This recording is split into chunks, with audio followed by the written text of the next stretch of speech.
Hello dear all JLM aspirants, welcome to the session. So ఈ సెషన్లో we are going to discuss about electric voltage.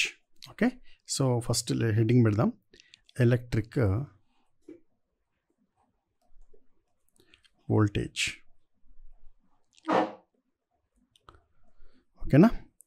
So మరి last సెషన్లో మనం క్లియర్గా discuss చేసినాం what is mean by electric current అని చెప్పేసి, మరియు దానికంటే ముందు మనం ఛార్జ్ అంటే ఏంటో డిస్కస్ చేసాం కదా. సో ఇప్పుడు ఎలక్ట్రిక్ వోల్టేజ్ గురించి డిస్కస్ చేసే ప్రయత్నం చేద్దాం. క్లియర్? రైట్. సో జనరల్గా మనం లాస్ట్ సెషన్లో ఒక పాయింట్ ఏం చూసామంటే, జనరల్గా ఫర్ ఎగ్జాంపుల్ ఇది ఒక కండక్టర్ అయినట్లయితే మరి ఈ కండక్టర్లో ఏముంటాయని చెప్పుకున్నాం మనం? ఈ కండక్టర్లో ఫ్రీ ఎలక్ట్రాన్స్ ఉంటాయని చెప్పుకున్నాం, బరాబర్, రైట్. సో ఈ కండక్టర్లో ఫ్రీ ఎలక్ట్రాన్స్ ఉన్నాయి, రైట్. సో ఈ ఎలక్ట్రాన్స్ని మనము ఒక దిశలో కదిలింపచేయాలి అనుకున్నట్లయితే మనము ఇక్కడ ఒక పొటెన్షియల్ డిఫరెన్స్ని క్రియేట్ చేయాలి అనేది ఇక్కడ పాయింట్. ఏం క్రియేట్ చేయాలి? Potential difference. Understand sir? మరి పొటెన్షియల్ డిఫరెన్స్ అంటే మనం ఇక్కడ సర్క్యూటరీ పాయింట్ ఆఫ్ వ్యూలో మ్యాథమెటికల్గా ఏ రూపంలో చూపిస్తాం సార్ అంటే, ఇక్కడ ఒక పక్క ప్లస్ ఒక పక్క మైనస్, ఈ రూపంలో మనం పొటెన్షియల్ డిఫరెన్స్ యొక్క రూపాన్ని మనం చూపించడం జరుగుతుంది. అట్టి సందర్భంలో ఎలక్ట్రాన్స్ యొక్క ప్రవాహం ఏదైతే ఉంటుందో అదంతా కూడా ఒక దిశలో ప్రయాణిస్తుందన్న విషయం మనం లాస్ట్ క్లాస్లో చూసాం. బస్ అంటే ఇక్కడ ఛార్జ్ అనేది ఒక స్థానం నుంచి మరొక స్థానానికి ప్రయాణం అనేది జరుగుతుంది. Clear my point? రైట్. చలో, ఇప్పుడు నేను ఇదే స్టోరీని నేను ఈ విధంగా చెప్పే ప్రయత్నం చేస్తాను, జాగ్రత్త చూడండి. ఫర్ ఎగ్జాంపుల్ నేను ఏమంటున్నాను అంటే, ఇక్కడ ఒక వాటర్ ట్యూబ్ తీసుకున్నాం, ఇక్కడ ఒక వాటర్ ట్యూబ్ తీసుకున్నాం. సో ఎందుకంటే ఈ యొక్క ఎలక్ట్రాన్ల యొక్క అంటే పొటెన్షియల్ డిఫరెన్స్ ఏదైతే ఉంటుందో దానికి బెస్ట్ ఎగ్జాంపుల్ అనమాట. సో ఆ ఎగ్జాంపుల్ చెప్పే ప్రయత్నం చేస్తా, సో దట్ అది మీకు అర్థమైపోతుంది. ఇప్పుడు ఇందులో వాటర్ అనేది ఉందనుకుందాం, ఇందులో ఏముందండి? వాటర్ ఉందనుకుందాం ఇందులో. అండర్స్టాండ్? సో ఈ వాటర్ అనేవి ఈ ట్యూబ్ని నేను ఒక రిఫరెన్స్ ఇలా తీసుకొని ఈ చివర ఆ చివర అంటే ఈ చివర ఒక హైట్ హెచ్1 దగ్గర ప్లేస్ చేశాను, ఈ చివర హైట్ వచ్చేసరికి H2 అనుకుంటున్నాను. అండర్స్టాండ్? అంటే ఈ చివర హైట్ అనేది ఈ యొక్క ట్యూబ్ చివర మరొక చివర హైట్ అనేది రెండు సమానం అన్న పాయింట్ ఇక్కడ, రైట్. ఇప్పుడు ఇదే ట్యూబ్ని నేను ఈ విధంగా ప్లేస్ చేస్తాను, అప్పుడు ఏం జరుగుతుందో చూడండి ఒక్కసారి. ఇప్పుడు ట్యూబ్ని నేను ఈ రూపంలో ప్లేస్ చేశాను అనుకుందాం ఇట్లా, ఓకేనా? సో మరి ఇప్పుడు ఈ వాటర్ ఏవైతే ఉన్నాయో, ఇందులో ఉన్నటువంటి వాటర్ ఏదైతే ఉందో అది ఈ వాటర్ అంటే ఇది విత్ రిఫరెన్స్ గ్రౌండే చెప్తున్నాను. అంటే ఇటుపక్క హైట్ చూద్దాం మళ్ళీ ఒకసారి, ఇక్కడ కూడా సేమ్ అదే హైట్ రాస్తాను. ఇక్కడ ఈ హైట్ H1 అంటాను, ఈ హైట్ వచ్చేసరికి H2 అంటాను. ఇప్పుడు మీ యొక్క గమనిక ఏంటయ్యా అంటే, ఇక్కడ హైట్స్ కానీ గమనించినట్లయితే H1 యొక్క విలువ H2 కంటే ఎక్కువ ఉంది, బరాబరా కాదా? కరెక్ట్. ఇప్పుడు మరి వాటర్ అనేవి ఏ దిశలో ప్రయాణిస్తాయో చెప్పండి. మరి వాటర్ అనేది ఈ దిశలో కదా ప్రయాణిస్తుంది. Sir no. సో ఇక్కడ ఈ డిఫరెన్స్ని ఒక్కసారి అర్థం చేసుకుంటే మీకు పొటెన్షియల్ డిఫరెన్స్ అనే కాన్సెప్ట్ క్లారిటీ వచ్చేసినట్టే, సింపుల్. ఇక అంతకు మించి డిస్కస్ చేయాల్సిన అవసరం ఏమీ లేదు. క్లియర్? అంటే ఇక్కడ వాటర్ యొక్క ఫ్లో అంటే వాటర్ అనేది అవ్వడానికి మనము ఈ యొక్క ట్యూబ్ రెండు చివర్లలో మనము with respect to the ground potential అంటాం. దీన్ని ఏమంటాం? విత్ రెస్పెక్ట్ టు గ్రౌండ్ అంటాం ఇక్కడ. So with respect to ground ఈ హైట్ల యొక్క వ్యత్యాసం మూలాన ఈ యొక్క వాటర్ అనేది ఒక దిశ నుంచి మరో దిశకి ప్రయాణించింది అనేది ఇక్కడ point. Clear my point? Right. So ఇక్కడ చూసేసరికి ఇక్కడ మీరు గమనించారనుకోండి, ఇక్కడ ఏముంది? ఇక్కడ సేమ్ పొటెన్షియల్ అంటాం. సేమ్ పొటెన్షియల్ అంటే ఏంటి సార్ అంటే, ఈ యొక్క ట్యూబ్కి ఆ చివర ఈ చివర నువ్వు ప్లేస్ చేసినటువంటి లెంత్ ఏదైతే ఉందో with respect to the ground same అనమాట. సో ఇక్కడ వాటర్ ఏమైనా పోయినాయా? No flow of water, no flow అందాం. So no flow. Understand? No flow. మరి ఇక్కడ చూసినట్లయితే నువ్వు ఈ చివర హైట్స్ అనేవి డిఫరెన్స్ చేయడం వల్ల ఒక దిశ నుండి అంటే ఒకే దిశగా ఈ వాటర్ అనేది జరిగింది. అంటే సో ఈ దిశలో వాటర్ అనేది ప్రయాణించింది, అవునా కదా? బరాబర్, రైట్. సో దీన్ని ఏమంటామంటే ఈ చివర ఎక్కువ ఉంది, ఈ చివర తక్కువ ఉంది కదా హైట్. సో దీన్ని మనం పొటెన్షియల్ డిఫరెన్స్ అంటాం. పొటెన్షియల్ డిఫరెన్స్ అనే పదాన్ని ఇక్కడ మనం వాడడం జరుగుతుంది. Potential difference. మరి పొటెన్షియల్ డిఫరెన్స్ ఉంది కాబట్టి ఇక్కడ వాటర్ ఏమైంది, ఇక్కడ ఫ్లో అయింది వాటర్, బరాబర్. సో ఇక్కడ వాటర్ ఏమైంది, ఇక్కడ వాటర్ అనేది ఫ్లో అయింది, ఇక్కడ వాటర్ ఫ్లో అవ్వలేదు మళ్ళీ.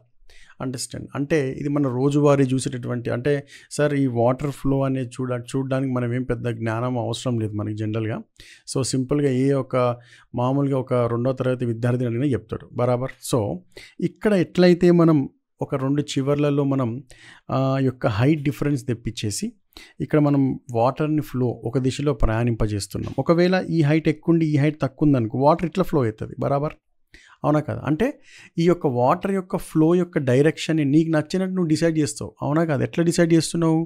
హైట్ ఇక్కడ ఎక్కువ పెట్టి ఇక్కడ తక్కువ పెడితే ఇట్లా ఫ్లో అవుతుంది, హైట్ ఇక్కడ ఎక్కువ పెట్టి ఇక్కడ హైట్ తక్కువ పెడితే ఇట్లా ఫ్లో అవుతుంది, బస్ అంతే చేస్తాను. అంటే నువ్వు ఈ వాటర్ యొక్క ఫ్లో యొక్క దిశని నీకు నచ్చినట్టు నువ్వు ఫ్లో చేయించేటటువంటి విధానం అంటే ఇక్కడ జరుగుతుంది. Clear? Point number 1, right. So ఇక్కడ దీన్ని ఏమంటాము అంటే ఏదైనా ఆబ్జెక్ట్ అనేది ఒక ఆబ్జెక్ట్ అనేది కనుక అంటే విత్ రెస్పెక్ట్ టు హైట్ కనుక వెళ్తున్నటువంటి సందర్భంలో అక్కడ పొటెన్షియల్ ఎనర్జీ ఏమవుతూ ఉంటుంది, పోతూ it's going to be raised కదా. సో ఇక్కడ పొటెన్షియల్ ఎనర్జీ గురించి మనం మాట్లాడుతుంటాం, అవునా కదా? సో ఏదైనా సరే ఆబ్జెక్ట్ అనేది గ్రౌండ్ లెవెల్లో పోతుంది అనుకోండి, దాన్ని మనం ఏమంటాం, కైనెటిక్ ఎనర్జీతో ప్రవహిస్తుంది అంటాం కదా. సో ఇక్కడ మరి విత్ రెస్పెక్ట్ టు హైట్తో మాట్లాడుతున్నాం కాబట్టి ఇక్కడ మనం పొటెన్షియల్ ఎనర్జీ అనే పదాన్ని వాడతాం. ఇది ఎప్పుడు మనం జనరల్గా 4వ తరగతిలో చదువుతాం ఇదంతా కూడా, రైట్. చలో, సో ఇది ఏదైతే ఉందో ఇది మీకు అర్థమైంది అనుకుంటున్నాను. సో అదే కాన్సెప్ట్ని ఇక్కడ చూద్దాం. సో ఇప్పుడు నేనేమంటున్నానంటే ఇప్పుడు మళ్ళీ ఇదే స్టోరీ బ్యాక్ వచ్చేద్దాం, సేమ్ ఇదే స్టోరీని ఇక్కడ చూద్దాం. ఉదాహరణకి ఇక్కడ నేను జాగ్రత్త చూడండి, ఇక్కడ సేమ్ అదే కండక్టర్ తీసుకున్నాం, మళ్ళీ సేమ్ అదే కండక్టర్, కానీ ఇక్కడ ట్యూబ్ అనట్లే కండక్టర్ అంటారు. సో మరి కండక్టర్లు ఏముంటాయి, అక్కడ ఫ్రీ ఎలక్ట్రాన్స్ ఉంటాయి, బరాబర్, ఫ్రీ ఎలక్ట్రాన్స్ ఉంటాయి. ఇప్పుడు నువ్వు ఏం చేసినావు అంటే ఈ చివర ఉదాహరణకి మైనస్ పెట్టినావు, ఉదాహరణకి మైనస్, ఈ చివర కూడా సరే నీ ఇష్టం, ప్లస్ పెడితే పెట్టు, డజంట్ మ్యాటర్, ఈ చివర కూడా నువ్వు మైనసే పెట్టినావు, ఓకేనా?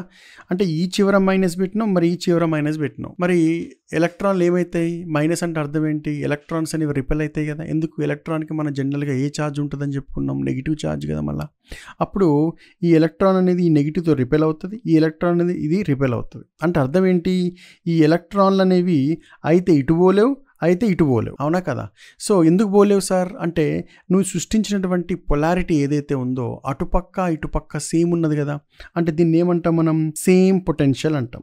అండర్స్టాండ్? దీన్ని ఏమంటాం మనం, సేమ్ పొటెన్షియల్. ఈ పదం ఎక్కడ విన్నారా, సేమ్ పొటెన్షియల్ అనే పదాన్ని వాడతాను.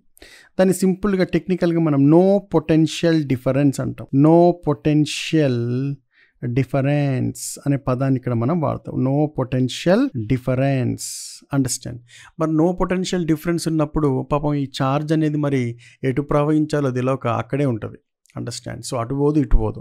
మరి ఛార్జ్ అనేది అటు ఇటు పోలేదు అనుకో, మరి కరెంట్ కండక్షన్ ఎక్కడి నుంచి అవుతుంది మనకి, బరాబరా కదా? అంటే నీకు కరెంటు కండక్షన్ అవ్వాలి అంటే ఒక ఛార్జ్ అనేది ఒక దిశలో ప్రయాణించాలని చెప్పినట్టు సందర్భంలో ఇక్కడ ఛార్జే కదలనటువంటి సందర్భంలో మనకి కరెంట్ కండక్షన్ ఎక్కడి నుంచి ఉండదు. అంటే పొటెన్షియల్ డిఫరెన్స్ అనేది ఉన్నటువంటి సందర్భంలోనే ఈ యొక్క ఛార్జ్ అని ఒకే దిశలో ప్రయాణించినప్పుడు మనకి కరెంట్ యొక్క ఉత్పత్తి జరుగుతుంది.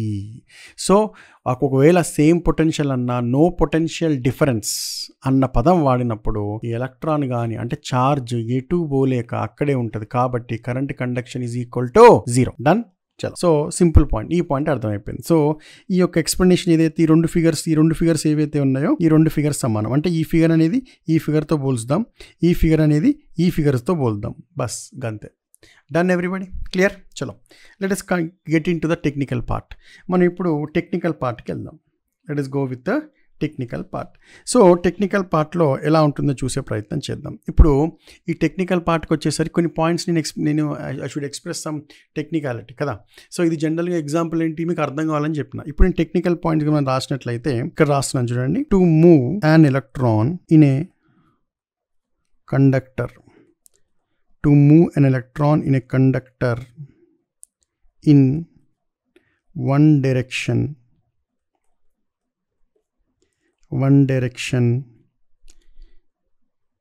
we required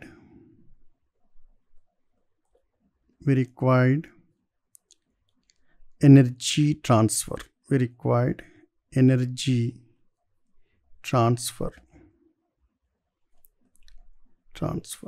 Understand? So energy transfer. ఓకేనా, we required energy transfer. So ఈ ఎనర్జీ ట్రాన్స్ఫర్ అనే పదం ఏదైతే ఉందో దీన్ని బాగా గట్టి గుర్తుపెట్టుకోండి. ఈ ఎనర్జీ ట్రాన్స్ఫర్ ఏదైతే ఉందో ఓఆర్ఆర్ మనం దాన్ని ఏమంటామంటే వర్క్ అంటాం, లేదా వర్క్ డన్ అంటాం. అండర్స్టాండ్? లేదంటే ఏమంటాం మనం దాన్ని వర్క్ డన్ అనే పదాన్ని వాడతాం. ఓకేనా, పాయింట్ నెంబర్ 1. సో అదేవిధంగా మీరు గమనించినట్లయితే మరి ఈ వర్క్ డన్ లేకపోతే ఈ వర్క్ ఏదైతే ఉంటుందో ఇది ఎవరు చేస్తాడు మరి? ఈ వర్క్ కానీ వర్క్ డన్ కానీ ఎవరు చేస్తాడు మరి? వాడి పేరే బ్యాటరీ. వాడి పేరు బ్యాటరీ చేస్తాడు. ఎవరు చేస్తారండి? బ్యాటరీ. సార్ మరి బ్యాటరీ అంటే అది ఎట్లుంటుంది సార్, దాన్ని జర ఏమైనా చెప్తారా అంటే, బ్యాటరీ అనేది జాగ్రత్తగా గమనిస్తే ఇక్కడ ఒక రెసిస్టెన్స్ ఉంటుంది, ఇక్కడ ఒక బ్యాటరీ సింబల్. చలో బ్యాటరీ సింబల్ అంటే ఇలా పెడదాం, ఇట్లా ఒక సింబల్. అండర్స్టాండ్? దీన్ని మనం ఏమంటాం? మనం ఈ అంటాం. అండర్స్టాండ్? దీన్ని ఆర్ అంటాం. ఇక్కడ ప్లస్ ఆర్ మైనస్ అని పెట్టేసి ఇక్కడ టెర్మినల్ వోల్టేజ్ అని చెప్పేసి వి. అండర్స్టాండ్? ఓకేనా? సో జనరల్గా బ్యాటరీకి సంబంధించినటువంటి ఇక్కడ కరెంటు ప్రవాహం ఏదైతే ఉంటుందో ఇది, ఎందుకంటే ఇక్కడ టెర్మినల్ వోల్టేజ్ ఉంది కాబట్టి ఈ కరెంట్ ఐ అందాం. సో జనరల్ ఈ కరెంట్ని ఎప్పుడు కూడా మనం ఏం కన్సిడర్ చేస్తాం? 0 కన్సిడర్ చేస్తాం. అండర్స్టాండ్? సో ఇంటర్నల్ కరెంట్ అంటాం, లీకేజ్ కరెంట్స్ అంటాం. సో ఈ కరెంట్స్ అనేవి 0. రైట్. సో మరి సార్ ఇక్కడ ఎక్స్ప్రెషన్ ఏమైనా రాస్తారా సార్ అంటే, ఉదాహరణ ఫస్ట్ ఎక్స్ప్రెషన్ రాద్దాం. ఇక్కడ చూడండి, ఇక్కడ లూప్ ఈక్వేషన్ రాశారనుకోండి, ఇది ఏంటిది? ప్లస్, ఇది వచ్చేసి ఏంటి? మైనస్. ఓకేనా? సో ఇక్కడ E is equal to V plus I into R. Understand? Sir ఇక్కడ ఆర్ అంటే ఏంది సార్? ఇంటర్నల్ రెసిస్టెన్స్ అంటాం. ఇంటర్నల్ రెసిస్టెన్స్ అనే పదాన్ని మనం ఇక్కడ వాడడం జరుగుతుంది. ఓకేనా? రైట్. సో మరి ఇంటర్నల్ రెసిస్టెన్స్, మరి ఇప్పుడు నేను ఏమంటున్నాను? బ్యాటరీకి సంబంధించి కరెంట్ యొక్క విలువ ఎంత అవుతుందని 0 అని చెప్పిన. 0 అని చెప్పేసరికి ఇందులో 0 పెట్టారనుకోండి, అప్పుడు ఈ ఈజ్ ఈక్వల్ దేనికి సమానం అవుతుందమ్మా? ఈ ఈజ్ ఈక్వల్ దేనికి సమానం అవుతుంది? ఈ యొక్క విలువ దేనికి సమానం? వోల్టేజ్కి సమానం అవుతుంది. ఓకేనా? సో జనరల్గా బ్యాటరీలో ఇండ్యూస్ అయినటువంటి వోల్టేజ్ అంటే, ఇక్కడ బ్యాటరీస్లో ఇండ్యూస్ అయిన వోల్టేజ్ అంటే అర్థం ఏంటి? జనరల్గా కెమికల్ ఎనర్జీని ఎలక్ట్రికల్ ఎనర్జీగా మారుస్తుందన్నమాట. సో ఎలక్ట్రికల్ ఎనర్జీగా మార్చిందంటే అర్థం వోల్టేజ్ ఇండ్యూస్ చేస్తుందని అర్థం. సో ఇండ్యూస్ అయినటువంటి వోల్టేజ్ యొక్క విలువ ఏదైతే ఉంటుందో ఆ బ్యాటరీ మీద రాసి ఉంటుంది, 1.2 వోల్ట్ అనో లేకపోతే 0.7 వోల్ట్ అని రాసి ఉంటుంది కదా బ్యాటరీ పైన. రైట్. సో ఆ వోల్టేజ్ వచ్చేసి ఇదనమాట. సో ఇప్పుడు ఈ బ్యాటరీ ఏదైతే ఉందో ఆ బ్యాటరీ అనేది ఏం చేస్తుందమ్మా? వర్క్ డన్ చేస్తుంది.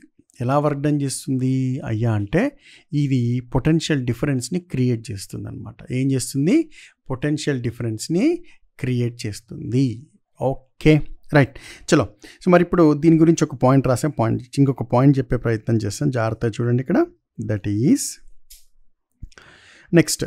ఇప్పుడు సార్ మరి ఈఎంఎఫ్ అన్నారు, మరి దీని గురించి ఏమన్నా అంటే, ఇప్పుడు చూడండి ఇక్కడ బ్యాటరీ అని చెప్పాను, ఇక్కడ ఏం చెప్పాను నేను? ఈఎంఎఫ్ అనే పదాన్ని వాడాను. ఈఎంఎఫ్. సో ఈఎంఎఫ్ అంటే ఏంటి సార్ అంటే, ఎలక్ట్రోమోటివ్ ఫోర్స్. ఈ ఎలక్ట్రోమోటివ్ ఫోర్స్ ఏదైతే ఉందో దాన్ని సింపుల్గా మనం ఏమంటాం? ఈఎంఎఫ్ అంటాం. సో ఈఎంఎఫ్ని ఎవరు ఉత్పత్తి చేస్తారా అంటే, బ్యాటరీ ఉత్పత్తి చేస్తుంది. ఇక్కడ మన ఎక్స్ప్రెషన్ పరంగా మాకు అర్థమైపోయింది. Clear my point? Right. Sir ఇక్కడ కరెంట్ 0 చేశారు సార్ అంటే, ఇక్కడ ఏంటిది? బ్యాటరీ అంటే ఇక్కడ వోల్టేజ్ ఇక్కడ మనకి ప్లస్ ఆర్ మైనస్ రూపంలో ఓపెన్ అయి ఉంది కాబట్టి కరెంట్ యొక్క విలువ 0గా తీసుకుంటాం బస్ అంతే. రైట్. చలో, నువ్వు ఎప్పుడైతే ఈ బ్యాటరీని దేనికైనా కనెక్ట్ చేస్తావు చూసావు, అప్పుడు ఏమవుతుంది? ఆ బ్యాటరీ గుండా కరెంటు ప్రవాహం స్టార్ట్ అయినటువంటి సందర్భంలో మనకి ఈ ఎక్స్ప్రెషన్ని కన్సిడర్ చేస్తాం. అంటే అప్పుడు ఇంటర్నల్ రెసిస్టెన్స్ అనేటటువంటి విలువ అక్కడ మనకు వస్తుంది అనమాట. సో బ్యాటరీని నువ్వు ఎప్పుడైతే ఒక లోడ్ కనెక్ట్ చేసి కరెంటు ప్రవహింపజేస్తావో అప్పుడే ఇంటర్నల్ రెసిస్టెన్స్ అనేటటువంటి కాన్సెప్ట్ మనకి ఇక్కడ ఎక్స్ప్రెషన్లో వస్తుంది. ఈ పాయింట్ గుర్తుపెట్టుకోండి. అదే బ్యాటరీని దేనికి కనెక్ట్ చేయకుండా ఉంచినాం అనుకో, సో దాంట్లో ప్రవహిస్తున్న కరెంట్ ఎంత తీసుకుంటావు? 0 తీసుకుంటావు. ఇది గుర్తుపెట్టుకోవాల్సిన పాయింట్. రైట్. చలో, ఎలక్ట్రోమోటివ్ ఫోర్స్. సార్ ఈ ఎలక్ట్రోమోటివ్ ఫోర్స్ ఇంకేదైనా పేరు ఉంటుందా సార్ అంటే, దాన్నే మనం పొటెన్షియల్ డిఫరెన్స్ అని కూడా పిలుస్తాం. ఇదేమంటాం దీన్ని? ఇది క్రియేట్ చేసే పొటెన్షియల్ డిఫరెన్స్ కదా. సో పొటెన్షియల్ డిఫరెన్స్ అనే పదాన్ని ఇక్కడ వాడతాం. Understand sir. ఈ పొటెన్షియల్ డిఫరెన్స్ ఇంకేదైనా పేరు ఉందా సార్ అంటే దానినే మనం వోల్టేజ్ అనే పదాన్ని ఇక్కడ వాడడం జరుగుతుంది. అండర్స్టాండ్. సో అంటే ఈఎంఎఫ్ అన్నా పొటెన్షియల్ డిఫరెన్స్ అన్నా వోల్టేజ్ అన్నా ఏదైనా సరే సేమ్. Clear my point? చలో రైట్ సార్. మరి ఇక్కడ వర్క్ డన్ చేసేది బ్యాటరీ అన్నారు, రైట్. మరి ఈ బ్యాటరీ ఉత్పత్తి చేసేటువంటి ఫోర్స్ని మనం ఎలక్ట్రోమోటివ్ ఫోర్స్ అన్నాము, ఆ ఫోర్స్ని పొటెన్షియల్ డిఫరెన్స్ అన్నాము, అదేవిధంగా వోల్టేజ్ అనే పదాన్ని కూడా వాడుతున్నాం కదా సార్. మరి ఇక్కడ కొంచెం ఏమైనా పొటెన్షియల్ డిఫరెన్స్ గురించి ఏమైనా చెప్తారా సార్ అంటే జాగ్రత్త చూడండి ఇక్కడ పాయింట్ ఇక్కడ క్లియర్గా. సో ఇక్కడ పొటెన్షియల్ డిఫరెన్స్ అంటే జనరల్గా మనం ఏం రాస్తామంటే, లేకపోతే వోల్టేజ్ అన్నా పర్వాలేదు, దాని గురించి ఏం రాస్తామంటే the potential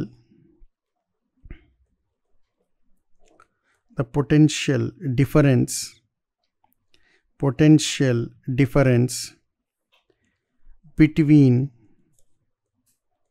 between 2 points, potential difference between 2 points, let A and B, let B A and B, okay, let A and B in an circuit is energy required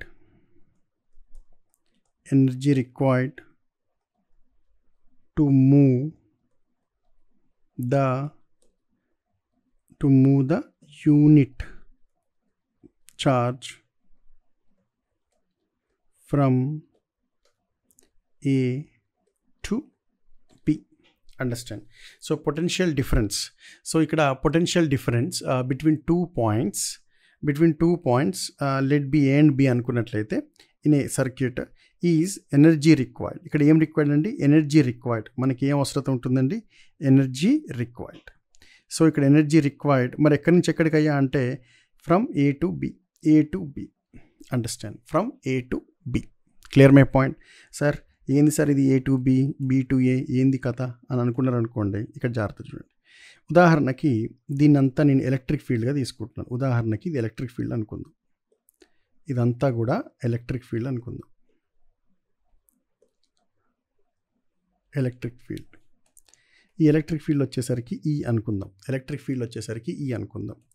ఇప్పుడు నువ్వు ఏం చేస్తున్నావయ్యా అంటే, ఉదాహరణకి ఇక్కడ ఒక ఛార్జ్ ఉందనుకోండి, ప్లస్ ఒక పాజిటివ్ ఛార్జ్ అంటే ఎస్ ఛార్జ్ అనుకోండి, ఇందులో యూనిట్ ఛార్జ్ అనుకోండి.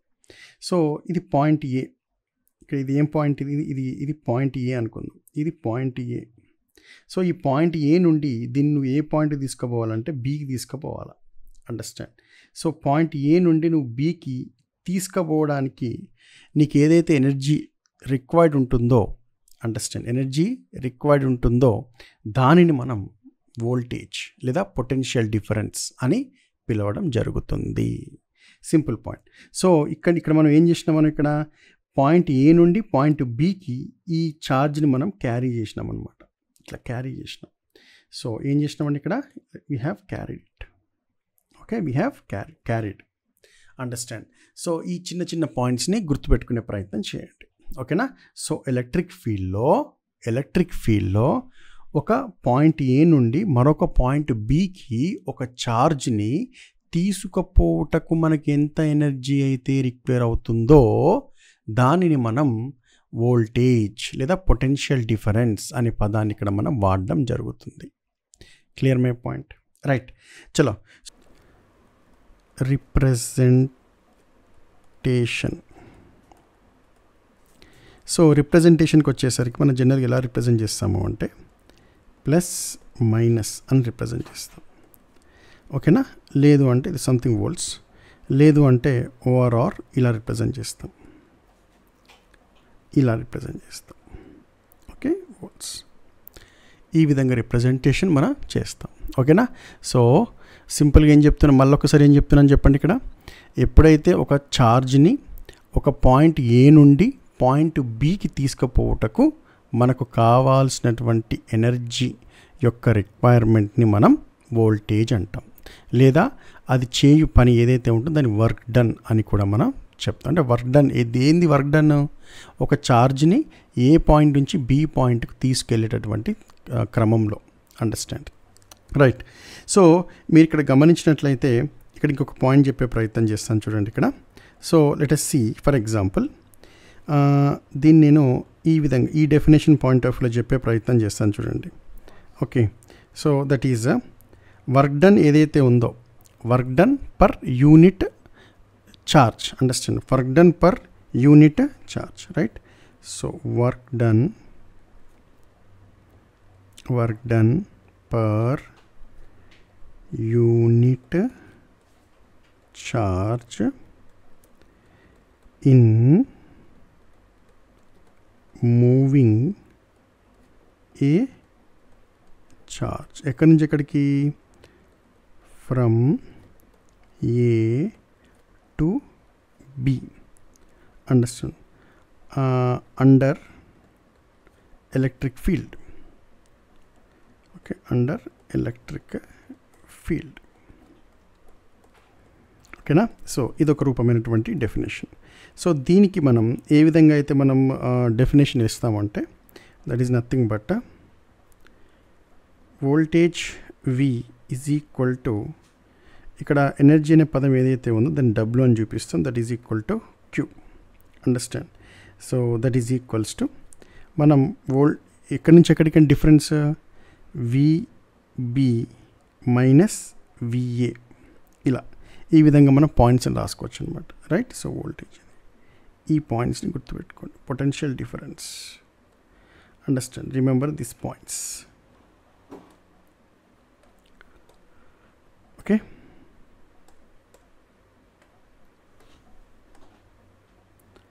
Right. So V is equal to W/Q.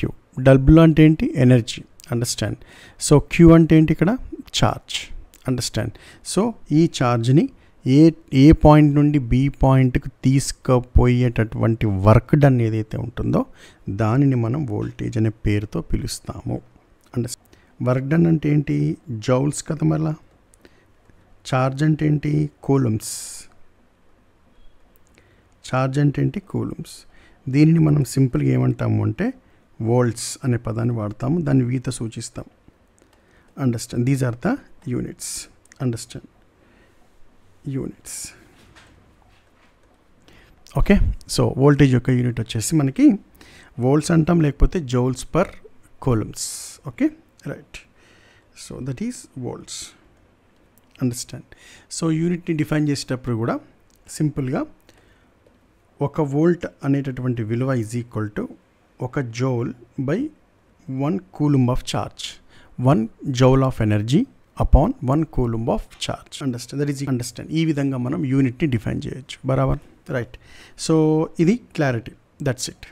ఓకేనా, రైట్. ఈ విధంగా ఇప్పుడు ఇదే ఎక్స్ప్రెషన్ని కనుక విత్ రెస్పెక్ట్ టు చేంజ్ కనుక నేను ఎక్స్ప్రెస్ చేశాను అనుకోండి, దాన్ని ఇలా రాస్తాము చూడండి. Voltage V is equals to, అంటే నేను ఎనర్జీ చేంజ్ అని చెప్పాను కదా, dW/dQ ఇలా కూడా రాయొచ్చు. సో జౌల్స్ పర్ కూలుమ్ లేదంటే వోల్ట్స్. ఈ ఎక్స్ప్రెషన్ కూడా వాల్యూ. అండర్స్టాండ్, గుర్తుపెట్టుకోండి మళ్ళీ ఒకసారి. ఎనర్జీ యొక్క మార్పు is equal to charge into, మళ్ళొకసారి ఎనర్జీ యొక్క మార్పు ఈజ్ ఈక్వల్, ఎనర్జీ యొక్క మార్పు అంటే W is equal to charge into voltage. Energy యొక్క మార్పు is equal to charge into volt. అంటే ఈ ఎక్స్ప్రెషన్ ఇలా కూడా రాసుకోండి. Change in energy. మళ్ళొక అద్భుతమైనటువంటి పాయింట్ ఏంటయ్యా అంటే చేంజ్ ఇన్ ఎనర్జీ, అయిపోతే ఎనర్జీ చేంజ్ అనేసి అయిపోతుంది కదా సింపుల్ గా. So energy change is equal to charge into energy change is equal charge into next ఏంటమ్మా, ఎనర్జీ ఈజ్ ఈక్వల్ ఛార్జ్. చూడండి ఇక్కడ energy is equal energy W. So that is nothing but what, charge into potential difference. Understand, potential difference.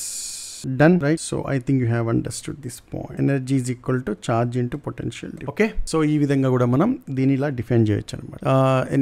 Change, energy change అంటే అర్థం ఏంటి? Work done కదా మళ్ళీ. ఓకేనా, so work done అంటే దీంతో చూపిస్తాం, W తో చూపిస్తాం. So W is equal to charge అంటే ఏంటి? Q ఇంటూ పొటెన్షియల్ డిఫరెన్స్ అంటే V, వోల్టేజ్ బస్ అంతే. అండర్స్టాండ్. సో ఈ ఎక్స్ప్రెషన్ మనం W is equal to V into Q అనే రూపంలో కూడా ఎక్స్ప్రెస్ చేయొచ్చు, రైట్. ఎందుకంటే క్వశ్చన్స్ అడిగేటువంటి అవకాశం ఉంటుంది. అంటే ఎనర్జీ అంటే చేంజ్ ఆఫ్ ఎనర్జీ ఎంత జరుగుతుందని చెప్పేసి మనకు ఛార్జ్ మరియు పొటెన్షియల్ డిఫరెన్స్ విలువలు ఇస్తాడు. ఆ ఇచ్చినటువంటి సందర్భంలో మనం సబ్స్టిట్యూట్ చేస్తే ఎంత ఎనర్జీలో మార్పు వచ్చిందో చెప్పేది సింపుల్, రైట్. సో ఇక్కడ యూనిట్స్ వచ్చేసి వోల్ట్స్ లేకపోతే జౌల్స్ పర్ కూలంబ్.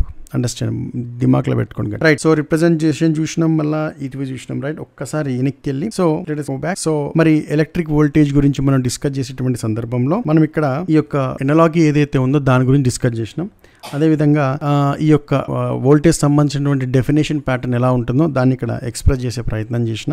సో అందులో మనకు బ్యాటరీ అది ఉత్పత్తి చేసే ఈఎంఎఫ్, ఆ ఈఎంఎఫ్ని పొటెన్షియల్ డిఫరెన్స్ అన్న వోల్టేజ్ అన్న సేమ్ అనేటువంటి పదాలు ఇక్కడ చూడడం జరిగింది. సో ఇక్కడ ఎలక్ట్రిక్ ఫీల్డ్లో కనుక పాయింట్ ఏ నుంచి పాయింట్ బికి ఒక ఛార్జ్ని కనుక మనం తీసుకెళ్ళాలి అంటే మన చేయి వర్క్ డన్ ఏదైతే ఉంటుందో దాన్ని వోల్టేజ్ అంటామని చదివినాం, రైట్. నెక్స్ట్ ఇక్కడ మన రిప్రజెంటేషన్ ఆఫ్ వోల్టేజ్ ఏదైతే ఉంటుందో లేకపోతే బ్యాటరీ ఏదైతే ఉంటుందో దాన్ని మనం ఈ రూపంలో చెప్పడం జరిగింది. నెక్స్ట్ ఈ వర్క్ డన్ యొక్క డెఫినేషన్ ఏదైతే ఉందో మరొక రూపంలో అంటే యూనిట్ ఛార్జ్ రూపంలో చెప్పే ప్రయత్నం చేసిన ఇక్కడ. So point A point B అంటే పొటెన్షియల్ డిఫరెన్స్ ఏదైతే ఉంటుందో ఆ డిఫరెన్స్ ఇక్కడ రాయడం జరిగింది, బస్, రైట్. నెక్స్ట్ ఇక్కడ V is equals to dW/dt. dq అంటే dW అంటే work change in work done and dq అంటే చేంజ్ ఆఫ్ ఛార్జ్ అంటే with respect to charge change అనమాట, right. So energy change is equals to charge into potential difference అని రాసినాం, right.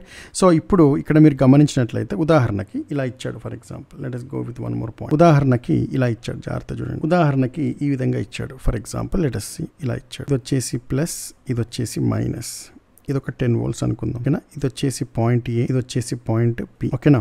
So point ఈ, right. ఇప్పుడు చెప్పండి, ఇది ఇక్కడ ప్లస్ మైనస్ అనే పదం వాడినప్పుడు నేను ఆల్రెడీ చెప్పేసిన మీకు, ప్లస్ ఉన్న చోట ఏం తీసుకోమని చెప్తున్నా, ప్లస్ అని చెప్పినప్పుడు హయ్యర్ పొటెన్షియల్ తీసుకోండి. హయ్యర్ పొటెన్షియల్ ఇది ఒక్కసారి రాస్తాను. పొటెన్షియల్ ఇంకెప్పుడు కూడా హెచ్పి అని, this is nothing but what, HP. Minus అంటే ఏంటి, అర్థం ఏంటి, లోయర్ పొటెన్షియల్, ఓకే. సో దాన్ని ఎల్పి అందాం, క్లియర్ మై పాయింట్, చలో, రైట్. సో మరి ఇప్పుడు హయ్యర్ పొటెన్షియల్ దగ్గర ఎవరున్నారు, లోయర్ పొటెన్షియల్ దగ్గర ఎవరున్నారు, ఇచ్చినటువంటి సర్క్యూట్ దగ్గర హయ్యర్ పొటెన్షియల్ దగ్గర ప్లస్ ఉంది కాబట్టి ఇక్కడ మనకు ఏ ఉన్నది. లోయర్ పొటెన్షియల్ దగ్గర ఎవరున్నారండి, మనకు వచ్చేసి బి ఉన్నది ఇక్కడ. అండర్స్టాండ్, హయ్యర్ పొటెన్షియల్ దగ్గర ఏ ఉన్నది, లోయర్ పొటెన్షియల్ దగ్గర బి ఉన్నది, బరాబర్, రైట్. సో మరి ఇప్పుడు పొటెన్షియల్ డిఫరెన్స్ రాసే క్రమంలో ఎలా రాస్తాం మనం, higher potential minus lower potential రాద్దాం, బరాబర్, రైట్. చలో, so that is equals to VA minus VB is equals to ఎన్ని వోల్ట్స్ అని రాసిన ఇక్కడ నేను, it is nothing but 10 volts. Understand, it is nothing but how much, it is nothing but 10 volts. Clear, how much it is 10 volts, బరాబర్, right, ఓకేనా. ఇప్పుడు ఇంకొకటి చూద్దాం, జస్ట్ ఫర్ అండర్స్టాండింగ్ మరొకటి చూద్దాం. సో దీన్ని ఫస్ట్ అండర్స్టాండింగ్, ఇంకొక సెకండ్ అండర్స్టాండింగ్ చూద్దాం.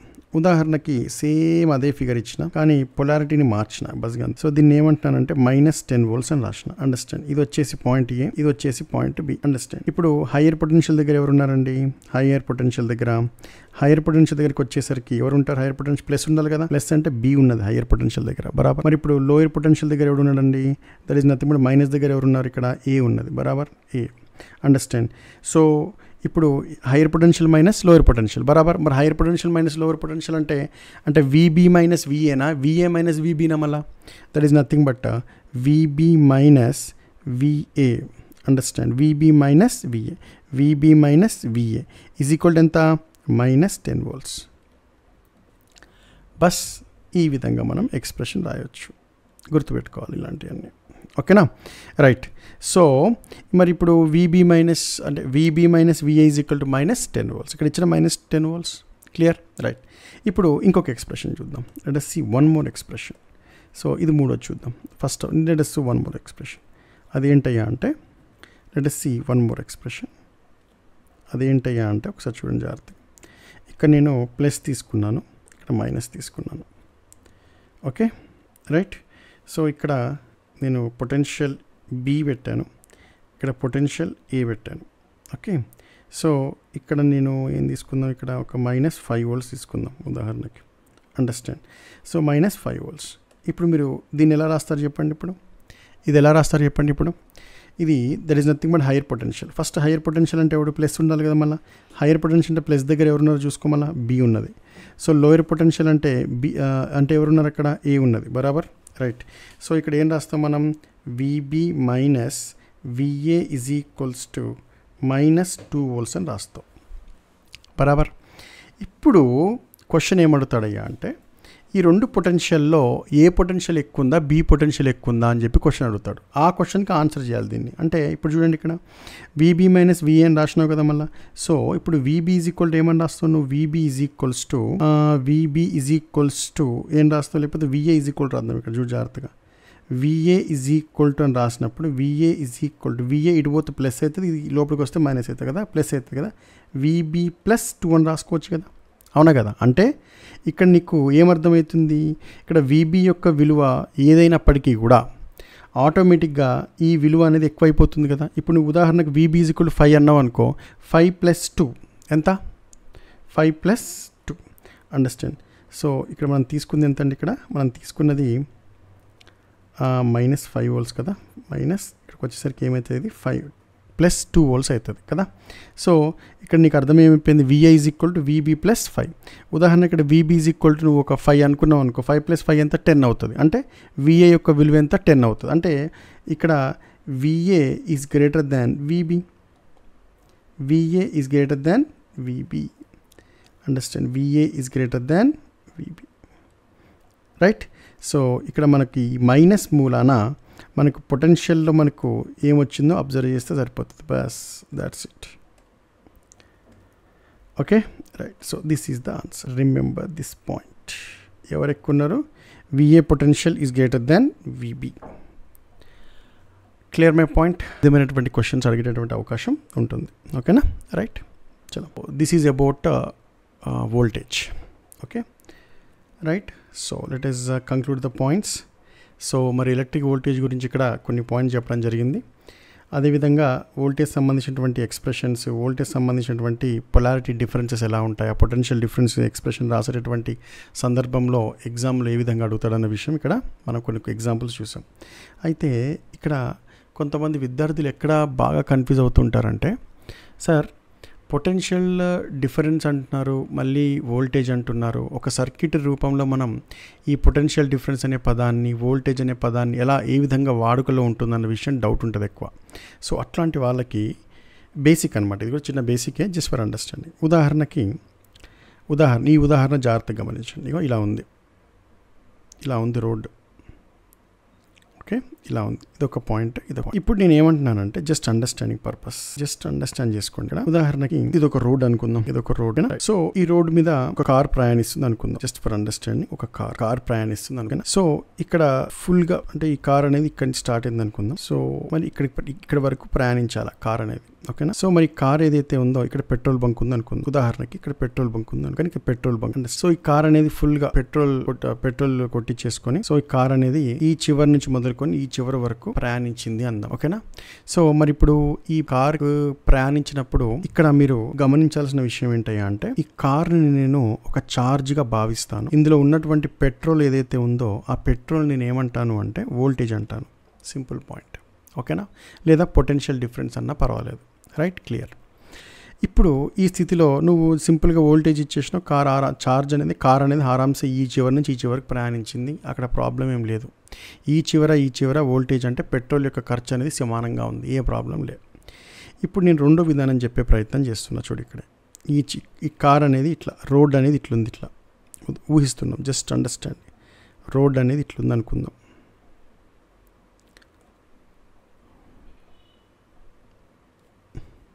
రోడ్ అనేది ఇట్లా ఉందనుకుందాం, జస్ట్ ఫర్ అండర్స్టాండింగ్. రోడ్ అనేది ఇట్లా ఉందనుకుందాం. ఇప్పుడు నా ఉద్దేశం ఏంటయ్యా అంటే, ఇక్కడ ఈ చివరి నుంచి కారు మళ్ళీ ఈ చివరికి రావాలి అన్నది నా ఉద్దేశం. అప్పుడు మళ్ళా కార్లో ఏం చేసిన నేను, మళ్ళీ పెట్రోల్ కొట్టించిన, ఈ పెట్రోల్ అనే పదాన్ని నేను ఏమనుకోమన్నా, వోల్టేజ్ అనుకోమన్నా. సో ఈ కార్ ఏదైతే ఉందో ఓకే, ఈ కార్ ఏదైతే ఉందో దాన్ని ఏమనుకోమన్నా, ఛార్జ్ అనుకోమన్నా, బస్గా అంతే, అండర్స్టాండ్, ఛార్జ్, అండర్స్టాండ్. సో ఇక్కడ నుంచి ఇట్లా ప్రయాణించాలి అని నాది పాయింట్ ఏ, ఈ పాయింట్ బి నా ఉద్దేశం, ఇది పాయింట్ ఏ, ఇది నా పాయింట్ బి అనేది నా ఉద్దేశం, ఉదాహరణకి జనరల్గా. అయితే ఇక్కడ మీరు గమనించాల్సిన పాయింట్ ఏంటయ్యా అంటే, ఇప్పుడు చూడండి, ఇక్కడ రోడ్ అనేది సాఫ్గా ఉన్నది కాబట్టి ఎటువంటి ఇబ్బంది లేదు, హ్యాపీగా వెళ్ళిపోయింది, ఒక వాల్యూ ఆఫ్ వోల్టేజ్తో ప్రయాణించింది. అది అంటే ఒకే లెవెల్ ఆఫ్ పెట్రోల్, అంటే మరి ఎత్తు పల్లాలు ఏం లేవు, మంచిగా రోడ్ ఉందంటే కాన్స్టెంట్ స్పీడ్తో కొట్టినాం అనుకో, ఒకే వాల్యూ ఆఫ్ పెట్రోల్ తాగుతుంది, హ్యాపీగా కార్ ప్రయాణిస్తుంది, ప్రాబ్లం లేదు, వెరీ గుడ్.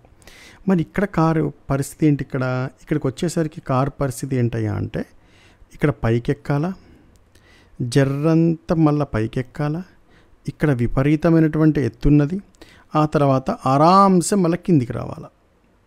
బస్. అండర్స్టాండ్? అంటే ఇక్కడ మీరు గమనించాల్సినటువంటి పాయింట్ ఏంటయ్యా అంటే, ఇక్కడ కారు ఏదైతే ఉందో ప్రయాణిస్తున్నటువంటి రోడ్డు యొక్క విధానపరంగా చూసినట్లయితే ఎత్తు పల్లాలు ఉన్నాయి. అప్పుడు ఇక్కడ చూద్దాం ఫస్ట్. ఇక్కడ మీరు గమనించినట్లయితే, మళ్ళీ ఇక్కడ గమనించినట్లయితే, ఇక్కడ గమనించినట్లయితే, మరి ఇక్కడ గమనించినట్లయితే, మరి ఇక్కడ గమనించినట్లయితే, ఓకేనా? చూసారా? ఇక్కడ పెట్రోల్ తాగే విధానంలో మార్పు ఉందా లేదా నువ్వే చెప్పు, బరాబర్ చెప్పు. పెట్రోల్ మార్పు ఏంటంటే రోడ్డు ఫ్లాట్గా ఉన్నది, జర పెట్రోల్ తక్కువ తాగుతుంది, హ్యాపీగా వెళ్ళిపోతుంది. ఎత్తున్నది అంటే చాలా కష్టంగా అక్కడ ఉత్పత్తి చేయాల్సినటువంటి టార్క్ యొక్క విలువ ఎక్కువ ఉంటుంది. సో అది ఏం చేస్తుంది, ఆటోమేటిక్ ఇంజన్ ఎక్కువ పెట్రోల్ తాగుతుంది. బరాబర్. చలో ఉదాహరణకి ఎన్ని తీసుకో, 1 2 3 4 5 డిఫరెంట్ రోడ్ లొకేషన్ తీసుకున్నా కదా. సో ఇక్కడ నేను ఏమంటాను అంటే, ఈ పెట్రోల్ అంటే ఏంటి, అంటే వోల్టేజ్ అన్నా కదా. సో పెట్రోల్ నేను ఒక 100 లీటర్లు అనుకున్నట్లయితే, సో 100 వోల్టేజ్లు అంట. పెట్రోల్ 100 లీటర్లు బదులు 100 వోల్టేజ్లు అన్న, రైట్. సో మరి ఇక్కడ ఎంత పెట్రోల్ ఖర్చు వచ్చి ఉంటుంది, చాలా తక్కువనే వస్తుంది, అవునా కదా. తక్కువ అంటే ఉదాహరణకు ఒక 10 లీటర్ల పెట్రోల్ తాగింది అనుకుందాం ఇక్కడ. అండర్స్టాండ్? ఇది చాలా ఎత్తుంది కదా, అంటే ఎత్తుందంటే ఇక్కడ ఎంత పెట్రోల్ తాగి ఉంటుంది ఇక్కడ, అంటే ఎంత వోల్టేజ్ తాగి ఉంటుంది అంటే అర్థం. అంటే ఎంత అంటే అక్కడ కావాల్సినటువంటి వోల్టేజ్ విలువలు చెప్తున్నా అక్కడ, అంటే అంత పొటెన్షియల్ డిఫరెన్స్ని క్రియేట్ చేయాలి ఇక్కడ. అండర్స్టాండ్? గుర్తుపెట్టుకోండి. అంటే మరి జాగ్రత్తగా గమనించండి. ఇక్కడ పాయింట్ ఏంటయ్యా అంటే, చూడండి, ఈ చివర ఒక పొటెన్షియల్ డిఫరెన్స్ ఉందా లేదా? సేసర్నో ఈ చివర ఒక పొటెన్షియల్ డిఫరెన్స్, ఈ చివర ఒక పొటెన్షియల్, ఈ చివర ఒక పొటెన్షియల్, ఈ చివర ఒక పొటెన్షియల్ డిఫరెన్స్. చూసిరా ఎన్ని పొటెన్షియల్ డిఫరెన్సెస్ ఉన్నాయో, అవునా కదా. సో మరి పొటెన్షియల్ ఎనర్జీలో కూడా మార్పు రావాలి కదా మరి. అండర్స్టాండ్? ఒక దగ్గర ఎనర్జీ ఎక్కువ, ఒక దగ్గర ఎనర్జీ తక్కువ. మరి పొటెన్షియల్ ఎనర్జీ ఎక్కువైనప్పుడు, పొటెన్షియల్ ఎనర్జీ తక్కువైనటువంటి సందర్భంలో ఆటోమేటిక్గా అక్కడ వోల్టేజ్ విలువలు ఏమవుతాయి, ఎక్కువ తక్కువలు అవుతున్నాయి కదా. అంటే ఇక్కడ ఎక్కువ తక్కువలు అవడం అంటే అర్థం ఇక్కడ పెట్రోల్ గురించి మాట్లాడే ప్రయత్నం చేస్తున్నాయి కాబట్టి ఇక్కడ మరి ఇక్కడ ఎత్తుంది కాబట్టి ఉదాహరణకి నేను ఏమనుకుంటానంటే, ఇక్కడ ఉదాహరణకి ఇక్కడ ఒక 20 వోల్ట్స్ అంటే 20 లీటర్ల పెట్రోల్ అవుతుంది అనుకుందాం. ఇది ఇంకా ఎత్తుంది కదా మళ్ళీ. సో దీనికంటే ఇది కొంచెం ఎక్కువ ఉంది కాబట్టి 20 అనుకుంటే, ఇది కూడా కొంచెం ఎక్కువ ఉంది కాబట్టి ఒక 15 వోల్ట్స్ అనుకుందాం ఇది ఉదాహరణకి. అండర్స్టాండ్? ఇది మరీ ఎత్తున్నది కదా. మరీ ఎత్తున్నదంటే ఉదాహరణకి ఎంత తీసుకుందాం, ఇక్కడ ఒక 30 తీసుకుందాం. అండర్స్టాండ్? ఒక 30 వోల్ట్స్ తీసుకుందాం. అండర్స్టాండ్? ఎంత మరీ ఎత్తుంది కదా ఇది. అంటే అర్థం ఏంటి, ఇక్కడ 10 20 30 ప్లస్ 45 ఎంత, 45 అంటే ఇక్కడ ఎంత, మీరు 55 వేసుకుందాం. ఇక్కడ ఎంత అండి, 55 వోల్ట్స్ అంటే 55 లీటర్లు తాగింది, చాలా ఎత్తుంది కాబట్టి, రైట్. మరి ఇక్కడ చూసేసరికి ఏమైంది, మళ్ళీ ఇక్కడ చూసేసరికి కార్ని ఆఫ్ చేసి పడేసినాం. కార్ని ఆఫ్ చేసినాం అనుకో, జర్రమని జారుకుని కిందికి వచ్చేస్తుంది కదా. అరే అక్కడ పెట్రోల్ ఖర్చు ఏమైనా ఉంటుందా, మళ్ళీ ఏముండదు కదా. సో అంటే 0 వోల్ట్స్ అనుకుందాం బస్. అంటే పెట్రోల్ ఖర్చు లేదంటే అర్థం వోల్టేజ్ లేదని, అంటే వోల్టేజ్ పొటెన్షియల్ డిఫరెన్స్ ఇక్కడ మనకి ఎటువంటి అవసరం లేదు, సింపుల్గా వచ్చేసింది. The understand this point? అంటే వోల్టేజ్ అక్కడ 0 తీసుకుందాం. అంటే ఇక్కడ పాయింట్ ఏందయ్యా అంటే, ఇక్కడ పొటెన్షియల్ డిఫరెన్స్ యొక్క విలువలు ఏమవుతున్నాయి, మారుతూ ఉన్నాయి. అండర్స్టాండ్? ఎట్లా అంటే పొటెన్షియల్ డిఫరెన్స్ మారుతున్నాయి అంటే నా ఉద్దేశం ఏంటంటే, ఇక్కడ పెట్రోల్ యొక్క ఖర్చు అనేది ఆ యొక్క రోడ్ యొక్క తయారు చేసే విధానం ఏదైతే ఉంటుందో దానిపై ఎలా అయితే డిపెండ్ అవుతుందో. ఇప్పుడు ఉదాహరణకి జాగ్రత్త చూడండి, ఇక్కడ ఒక రెసిస్టెన్స్ పెట్టినా, ఇక్కడ ఒక రెసిస్టెన్స్ పెట్టినా, ఇక్కడ ఒక రెసిస్టెన్స్ పెట్టినా. అండర్స్టాండ్? సో ఇక్కడ నేను ఒక వోల్టేజ్ అప్లై చేసిన, ఇక్కడ ఒక వోల్టేజ్ వాల్యూ అప్లై చేసిన. మరి వోల్టేజ్ వాల్యూ అప్లై చేసినప్పుడు రెసిస్టెన్స్ యొక్క విలువల ఆధారంగా ప్రయాణిస్తున్నటువంటి కరెంట్, అంటే ఇక్కడ ఛార్జ్ అనమాట, ఇక్కడ ఛార్జ్, కారు ఇవన్నీ అనమాట. సో ప్రయాణిస్తున్నటువంటి కరెంట్ ఏదైతే ఉందో దాన్ని ఆధారం చేసుకొని ఇక్కడ ఒక పొటెన్షియల్ డిఫరెన్స్ ఉంటుంది, ఇక్కడ ఒక పొటెన్షియల్ డిఫరెన్స్ ఉంటుంది, ఇక్కడ ఒక పొటెన్షియల్ డిఫరెన్స్ అనేది ఉంటుంది. సో ఇన్ని పొటెన్షియల్ డిఫరెన్స్ ఉన్నాయంటే అర్థం ఏంటి, అక్కడ ప్రతి ఎలిమెంట్కి అక్రాస్ ఒక వోల్టేజ్ డ్రాప్ అనేది కంపల్సరీ ఉంటుంది. అండర్స్టాండ్? సో ఈ ప్రతి ఎలిమెంట్కి అక్రాస్ ఏముంటుంది, పొటెన్షియల్ డిఫరెన్స్ అనేది ఖచ్చితంగా ఉంటుంది. ఇగో ఇక్కడ ఒక పొటెన్షియల్ డిఫరెన్స్, మరి దీని మధ్య పొటెన్షియల్ డిఫరెన్స్, దీని మధ్య పొటెన్షియల్ డిఫరెన్స్. అది రెసిస్టరా, ఇండక్టరా, capacitor, doesn't matters, anything, there exists a potential difference according to the property of the element. Do you understand this point? Understand? So ఇక్కడ ఆ ఎలిమెంట్ గుండా ఛార్జ్ ప్రయాణించాలన్నా, కరెంట్ ప్రయాణించాలన్నా ఆ ఎలిమెంట్కి 2 చివర్లలో ఒక వోల్టేజ్ లేదా ఒక పొటెన్షియల్ డిఫరెన్స్ అనేది ఉంటుంది. ఎక్కువనా సార్ తక్కువనా సార్ అంటే ఆ ప్రాపర్టీ ఆఫ్ ఎలిమెంట్ పైన ఆధారపడి ఉంటుంది. దాని విలువలు, మ్యాగ్నిట్యూడ్ వీటన్నిటి మీద ఆ యొక్క ఎంత వోల్టేజ్ మనకు ఈ యొక్క కరెంట్ని ప్రవహింపజేయాలంటే మనకు అంటే ఛార్జ్ని ప్రవహింపజేయాలంటే మన అవసరత ఎంత ఉంటుందో దాని అక్రాస్ అనేది అంత డిపెండ్ అవుతుంది. ఓకేనా, రైట్. సో ఇవి పొటెన్షియల్ డిఫరెన్స్, ఇది వచ్చేసి వోల్టేజ్. గుర్తుపెట్టుకోండి. ఇక్కడ సార్ ఏది స్థిరముగా ఉండును సార్ అంటే ఇది ఎప్పుడు స్థిరమే, ఇది ఎప్పుడు స్థిరం, ఈ వాల్యూ ఎప్పుడు కూడా స్థిరంగా ఉంటుంది. ఇది ఆల్వేస్ రిమైన్స్ కాన్స్టెంట్, దీన్ని ఎవ్వడు మార్చలేదు. ఎందుకంటే ఈ బ్యాటరీ అనేది ఒక్కసారి ఇంత వోల్టేజ్ విలువలు డిసైడ్ చేసినాం అనుకో ఫిక్స్ అనమాట. కానీ ఇక్కడికి వచ్చేసరికి ఏమవుతుందయ్యా అంటే ఈ రెసిస్టెన్స్ యొక్క విలువలు మారినటువంటి సందర్భంలో అంటే ఇక్కడ ఈ ఎత్తుపల్లలు జరంతా దీన్ని కనుక ఉంచినాం అనుకో, లేకపోతే దీన్ని కొంచెం ఎత్తినాం అనుకో, ఆటోమేటిక్గా ఏమవుతుంది ఆ యొక్క పొటెన్షియల్ డిఫరెన్స్ అక్రాస్ ద ఎలిమెంట్స్లో ఏమవుతా అంటే డిఫరెంట్గా ఉంటుంది అనమాట. అండర్స్టాండ్. సేమ్ ఇదే కాన్సెప్ట్ని రేపు మనం వోల్టేజ్, కరెంట్, రెసిస్టెన్స్ అనే పదం వాడినప్పుడు ఓమ్స్ లా అనేటటువంటి విధానం ఏదైతే ఉంటుందో అక్కడ మనం క్లియర్గా మ్యాథమెటికల్ జస్టిఫికేషన్ చేస్తాం. జరంతా మీకు ఇక్కడ వోల్టేజ్ అంటే ఏంటి అంటే స్థిరత్వం అనే వోల్టేజ్ ఎప్పుడు కూడా ఏమవుతుంది సోర్స్ అవుతుంది. వోల్టేజ్లో విలువలు మారుతున్నాయంటే అక్కడ అక్రాస్ ద ఎలిమెంట్లీ depends upon the property and magnitude of the elements దగ్గర వోల్టేజ్ అనేది డిఫరెంట్గా, దాన్ని ఏమంటే పొటెన్షియల్ డిఫరెన్స్ అనే పదాన్ని ఇక్కడ వాడడం జరుగుతుంది. ఓకేనా, ఐ థింక్ ఈ యొక్క ఎగ్జాంపుల్ మీకు అర్థమైందని భావిస్తున్నాను. Right. So this is all about the voltage, electric voltage. Clear my point? Okay, thank you so much. Have a great day.